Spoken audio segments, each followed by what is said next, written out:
Hello everyone, my name is Timea Crofony and you are watching another episode of our EAIS talks on Israel studies. Today I'm here with Dr. Lea Taragin-Zeller. Please Lea, welcome. It is a big pleasure to have you. Thank you so much. It's wonderful to be here. Dr. Taragin-Zeller is a cultural anthropologist with research interests in religion, gender, science, and reproductive politics. She is assistant professor of cultural studies and public policy at the Hebrew University of Jerusalem and an affiliated scholar at the Reproductive Sociology Research Group at the University of Cambridge. She published in leading international journals such as American Anthropologist, Medical Anthropology, Science Communication, and Public Understanding of Science. She co-leads the Reproductive Righteousness Project, which is an interdisciplinary feminist collaboration on right-wing extremism, and also the Jewish Reproduction Working Group. And she has ongoing research projects aimed at developing a model of inclusive science and health communication for religious minorities. Today, we will talk about Lea's first monograph, The State of Desire, Religion and Reproductive Politics in the Promised Land, which was published in 2023 by the New York University Press. In her book, Dr. Taragin-Zeller explores the intersection of religion, state, and reproductive politics among Orthodox and ultra-Orthodox Jewish communities in Israel. Through ethnographic research, she examines how Orthodox and Haredi, ultra-Orthodox Jews, navigate reproductive desires and choices amidst shifting state policies and social pressures. The Israeli state's reproductive governance promotes high fertility rates, but subtly pressures religious families to conform to a specific demographic model, often limiting support for large families in certain religious groups, which she frames as a form of reproductive violence. While the state seeks to maintain Jewish demographic majority, ultra-Orthodox families with many children are increasingly viewed as a threat due to low workforce participation. The State of Desire sheds light on the complexities of reproductive decision-making in Israel's Orthodox communities amid national demographic anxieties. Notably, the book received the 2024 Jordan Schnitzer Book Award from the Association for Jewish Studies in the Social Sciences, Anthropology and Folklore category. Lea, congratulations on both your book and the prize. I think what is truly remarkable for me about the book is that you were able to write a book that is not only academically rigorous, but it's also highly engaging and deeply intimate. And maybe we will have a time to touch upon this topic of intimacy, which is inscribed in your book later on through the interview. So thank you very much and congratulations. Thank you so much. You're so kind. Thank you. So let's move to our questions. You conducted your ethnographic exploration for several years. Can you tell us what was the initial moment or what drew your attention at first place to the topic of politics of reproduction among Orthodox and ultra-Orthodox parts of Israeli society? Yeah, so I must admit that I came to reproduction really by accident, or as we anthropologists like to say, via experiences in the field. So while I was conducting ethnographic fieldwork in Jerusalem, I overheard a conversation that really would change the course of my research. So at the time, I was conducting fieldwork at a Beis Yaakov seminary, which is the flagship education system of Haredi Judaism. One day a student got engaged and I overheard these two friends chatting on a bench outside. They were saying, "I can't believe she's going to be the first one to become a mother." And the other girl laughed and replied, "Who knows, she might decide to wait." So I was really taken by surprise by what I heard. Not only were these two girls speaking indirectly about contraception, a topic that is considered taboo in their community, I was surprised to hear that delaying a pregnancy was even thinkable at their life stage. And in a community where families have 6 to 7 children and are expected to have a child within 1 year of marriage, I wondered what social, religious, and political conditions were enabling these young Haredi girls to speak about contraception. So, this question is really what set me on my journey to try to understand how our most intimate desires are shaped by state policy, even among communities whose practices we tend to see as set in stone. So, in my work, I kind of draw on recent anthropological calls to look at these moments of doubt while exploring not only proceptive but also contraceptive desires around family formation, such as when to have children, how many, and at what cost. Thank you. I think you already touched upon the topic of stereotypes. And so my next question would be that basically focused on what our audience might be missing. You bring very personal stories and excerpts of the interviews with your interlocutors in the book. The opening one is about Miriam and Shlomo. They have 3 little kids, one born after another. You quote there Miriam, who describes the inner tensions parents have to navigate while they might feel there is not enough time and resources to basically do everything. And she asks, I keep on asking myself, who is the first? My husband, my children, the house, work, my body? Who is first? And these are the questions which many parents ask, and not only the religious ones, and not only in Israel. Can you explain for our audience who might not be familiar with highly religious circles what we are witnessing in this situation and what kind of stereotypes about Orthodox people these depictions might help to dismantle?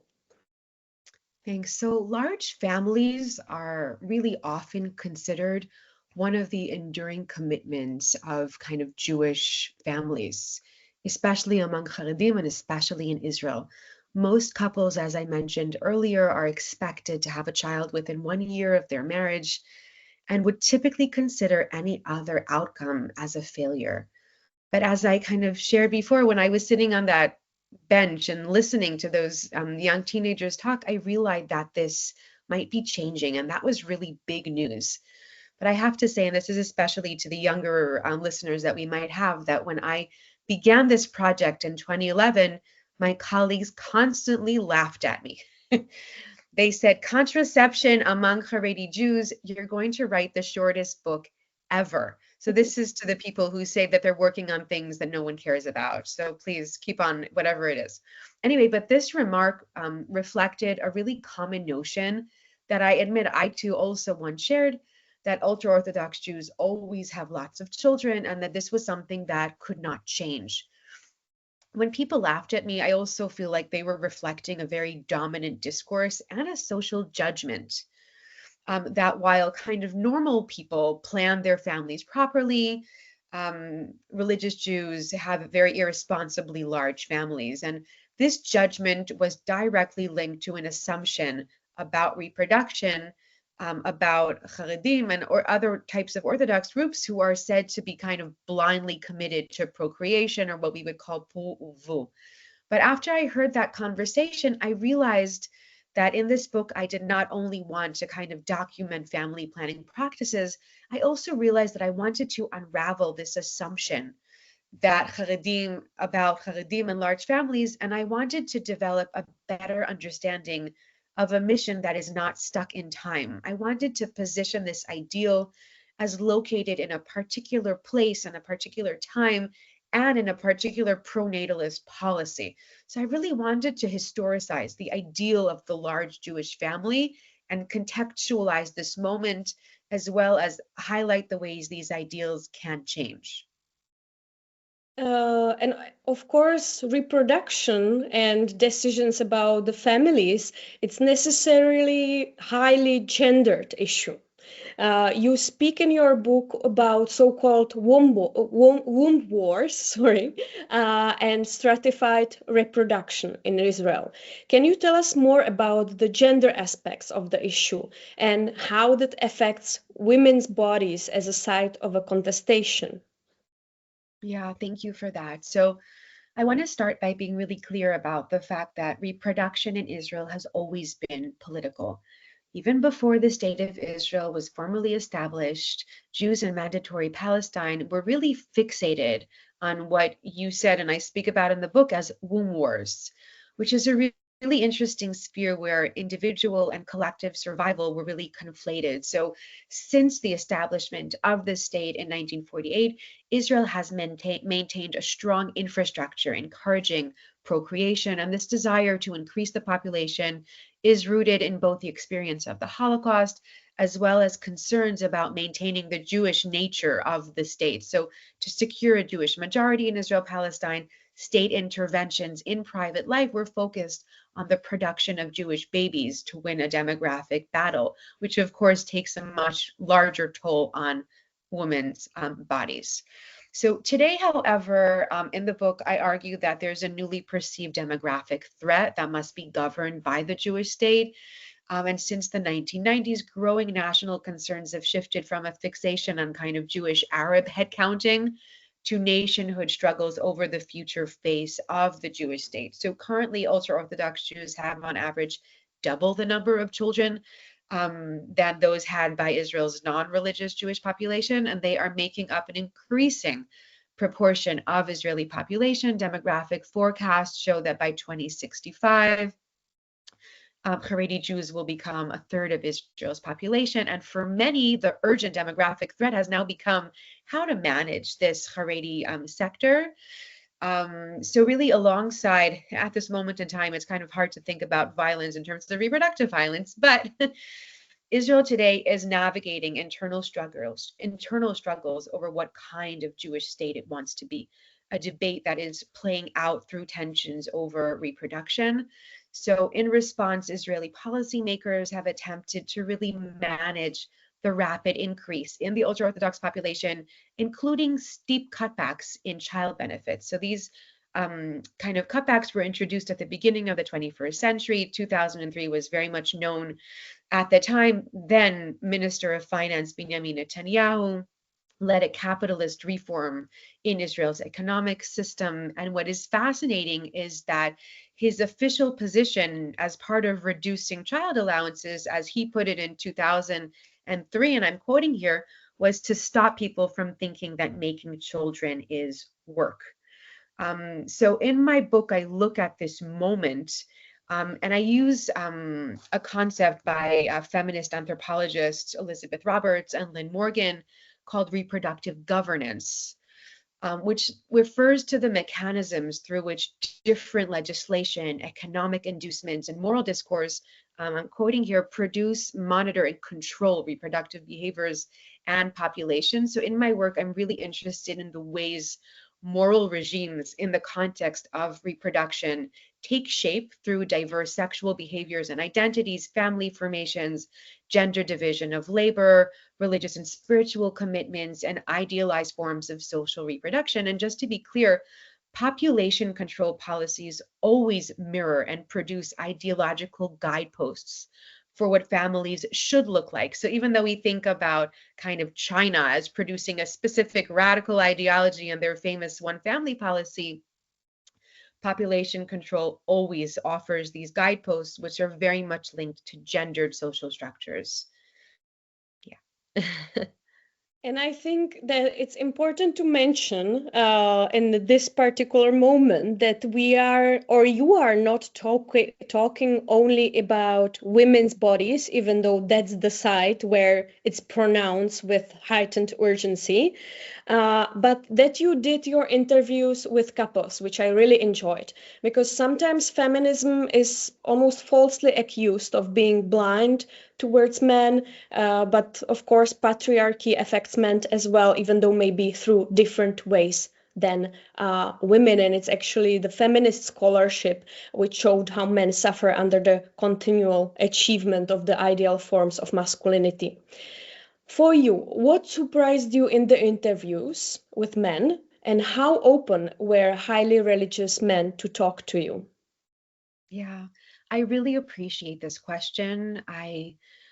also knew when I started out in this project that I really wanted to incorporate both women and men's stories. I thought it was really crucial both to understanding the complexity of family making, which is obviously a couple in a very heterosexual way, but with the people that I'm working, it was a couple project. And I also did not want to continue to construct reproduction as kind of a very male project. However, it was a challenge to incorporate male perspectives. As a self-identifying female researcher, I wondered how I could find Orthodox men who would feel comfortable to speak to me in an extremely gender segregated world. How was I going to find men to speak with me, to speak to me about these really intimate topics? So to overcome these challenges, I utilized a very creative and flexible research method so that I could really find ways that people could speak to me in the ways that are most comfortable for them. And I found that couple interviews seem to allow men and women to come and share their stories with me together. And you asked about what surprised me. Well, I'll say first that it was fascinating because when I had these couples come to speak to me, they would come and they would end up fighting in front of me. They would struggle to really tell one story. And it was fascinating to hear that. And if you read the book, you'll see that sometimes you can get glimpses of these conversations in kind of the work that I shared. But one of the things that I found really interesting is that I thought that the hard work would be to get the men to come into the room. But I realized that even though they were in the room, I had to work hard to keep them in the conversation because often the woman would take the lead. And I also wanted to hear their partners, which of course tells me that the women were very used to speaking about their reproductive decision making and about their birth stories, but the men were not. So talking to men often meant that I had to kind of go back and say, well, what do you think? How is that for you? I'll just mention something briefly that I will never forget. One of the Haredi men who told me how traumatized he was by his own mother, who worked really, really hard and really pushed her own body very far to have a large family. And it was very hard for her body to handle it. And when he got married, he promised himself that he would never let his wife suffer like that. So those are the types of insights that are extremely gendered and also kind of intergenerational experiences of growing up in a large family and wanting to produce something different for his own wife, very much in contrast to the way that he grew up, which I found to be fascinating.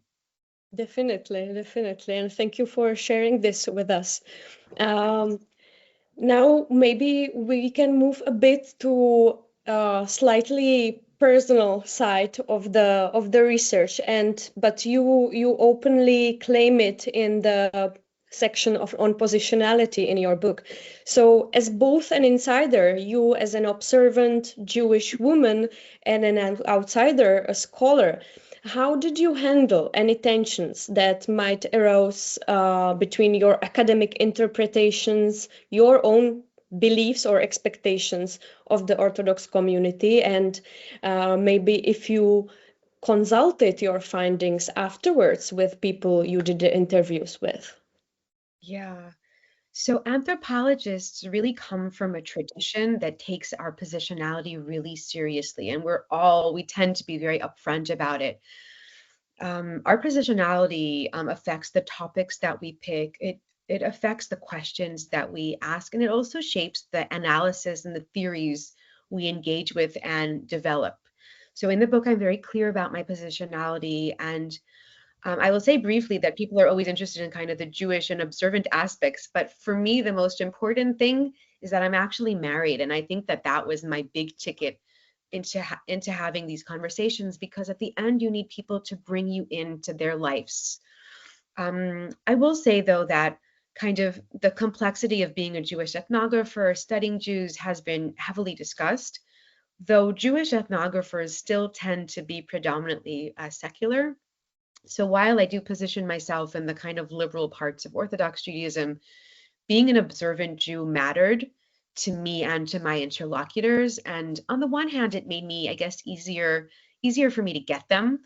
But on the other hand, there was also a crucial difference. To an outsider, being a liberal Orthodox Jew kind of puts me in the same camp. But to an insider, it also kind of serves as a threat. So being a religious feminist comes with its own baggage. And I was actually worried that I wouldn't be able to keep my feminist critique to myself, to be honest. And in a paradoxical way, I was actually worried that I wouldn't get them. I was worried I wouldn't be able to emphasize enough with their desires to have large families and with the cracks that emerge as things became harder and harder.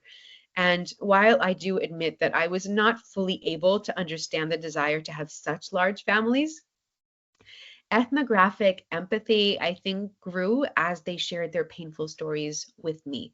So, having kind of only 3 children of my own positioned my own desires and decisions in stark contrast to most of the people I talk to.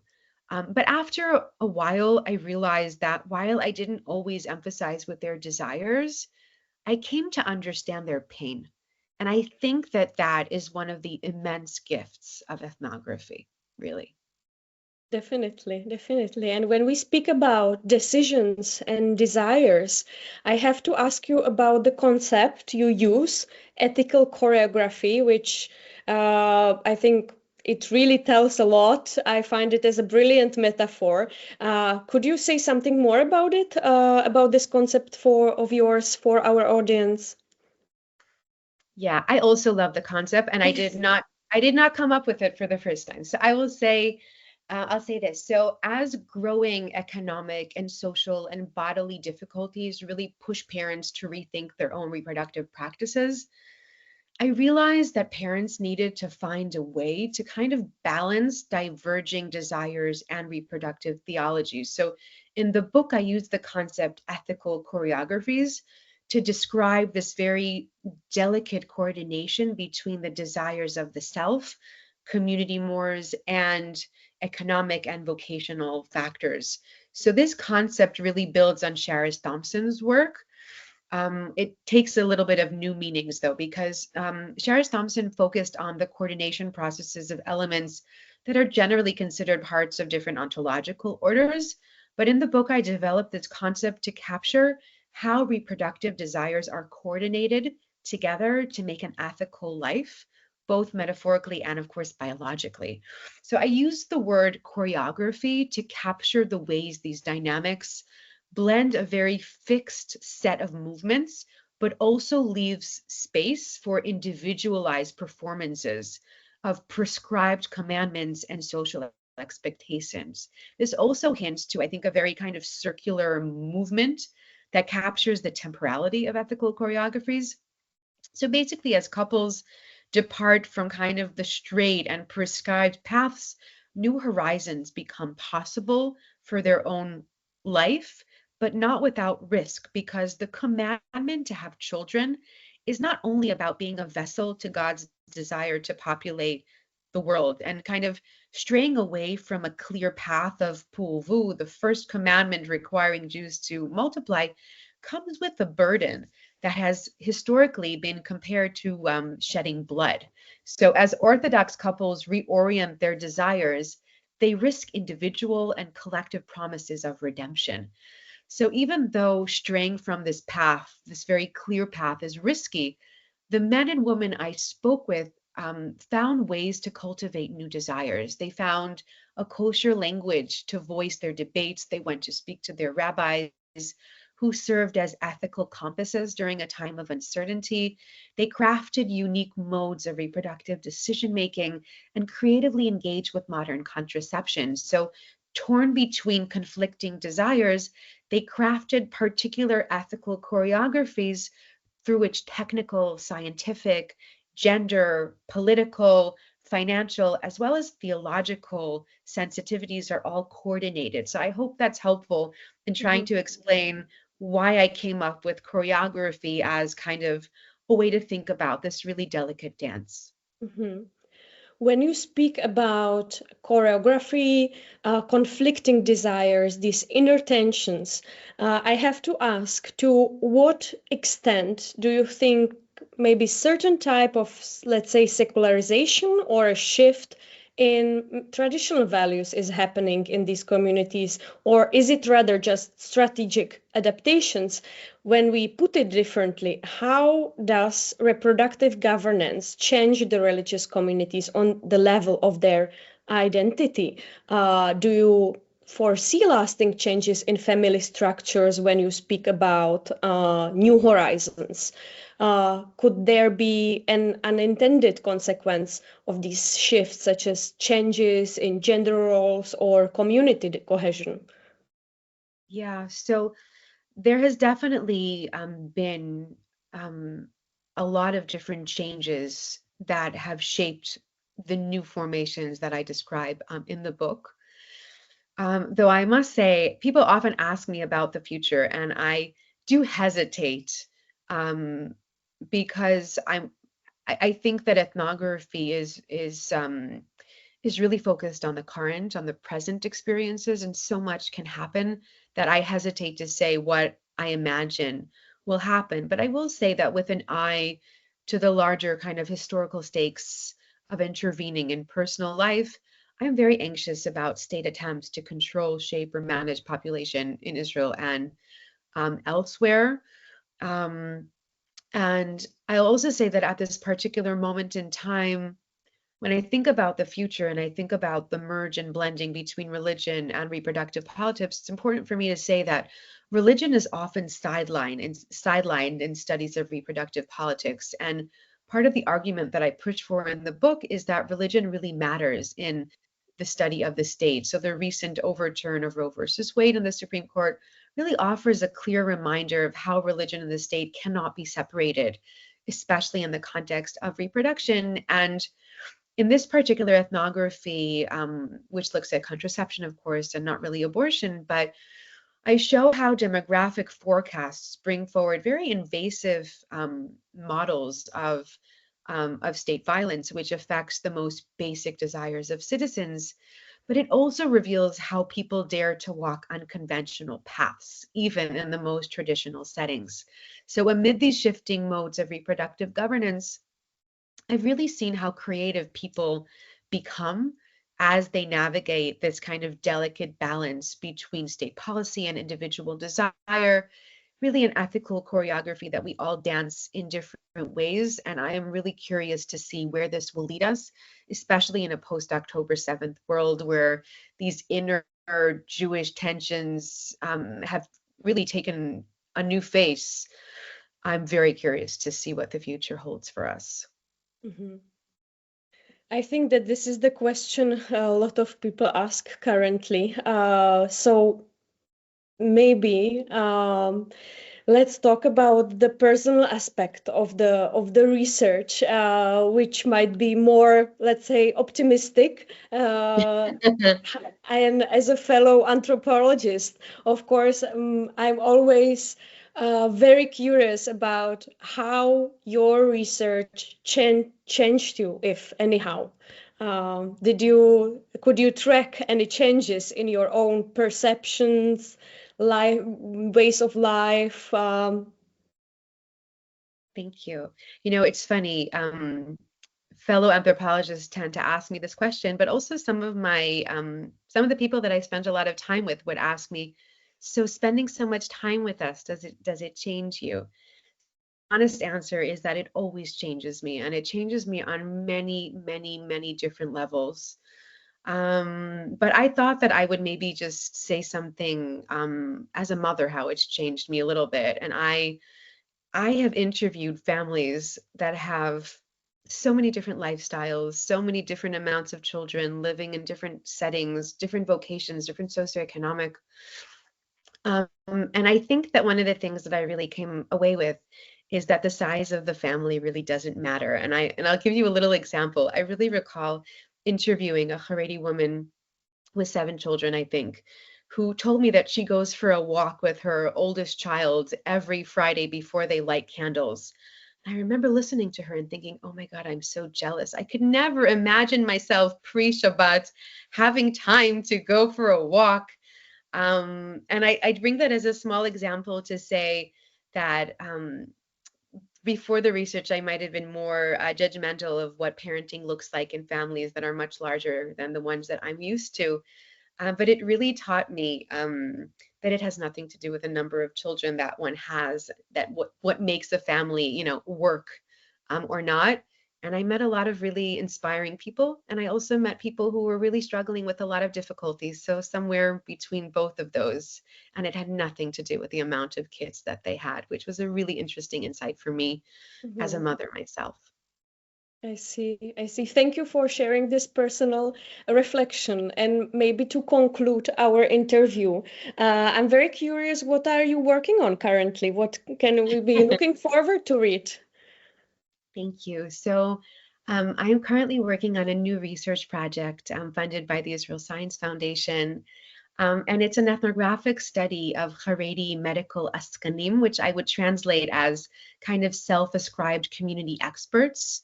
So these Haredi mediators serve as intercommunal authorities, addressing the particular challenges and sensitivities that Haredi men and women have as they navigate their encounters with what they perceive as Israel's secular medical system. So medical askanim embody a paradox. On the one hand, they have very little formal science education, typically nothing beyond middle school. But on the other hand, these kind of quasi-authoritative figures mediate really important related decisions and are often considered more trustworthy than certified doctors. So today, Haredim will typically not go to a doctor for anything serious without an askan, without someone mediating this decision, but he doesn't have relevant expertise. Typically, they are men askanim. So I'm trying to look at this paradox between how they become experts when they don't really have the relevant things to make them experts. So really resonating with recent scholarship in medical anthropology, science communication, and anthropology of expertise, I'm trying to understand what role these Haredi mediators play in the health decision-making processes of Haredi Jews. How do these medical askanim craft themselves as experts in lieu of relevant training? How do people learn to trust them? How are they perceived by Israel's medical staff?